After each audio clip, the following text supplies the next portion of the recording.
এ বাবা, এরা কি আমাকে মারতে আসলো? আর আমি নেতা হব না।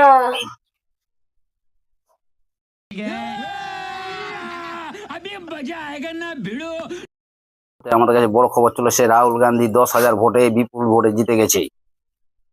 তো আমরা জিজ্ঞেস করবো রাহুল গান্ধীকে কিরকম তার ফিলিং। कौन है ये लोग? कहां से आते हैं ये? জিন্দাবাদ রাহুল গান্ধী, জিন্দাবাদ রাহুল গান্ধী। শপথ গ্রহণ কবে করবে? আমি 4 দিন বাদে করব। তুমি কি জিতে খুশি হয়েছো? এবার কি করতে চাও? তুমি 50 বছর পর জিতলে। আমি আমি অনেক খুশি হয়েছি। তুমি কি লোকের সেবা করতে জিতলে? হ্যাঁ, আমি অনেক সেবা করতে জিতেছি। দেখতে পাচ্ছ দর্শক, রাহুল গান্ধী জিতে গেছে 10,000 ভোটে। मजा आया और मैं ये जो मजा है हिंदुस्तान के हर व्यक्ति को देना चाहता हूं।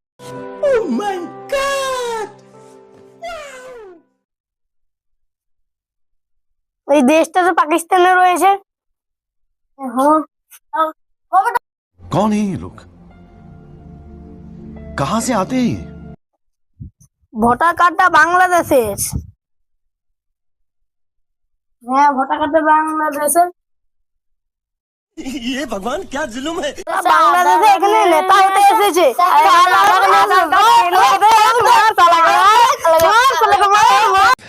एकदम इन्होंने वक्त बदल दिया, जज्बात बदल दिए, जिंदगी बदल दी। ओ भाई, मारो मुझे, मारो मारो मुझे, मारो मारो। এ বাবা, এরা কি আমাকে মারতে আসলো? আর আমি নেতা হব না। आ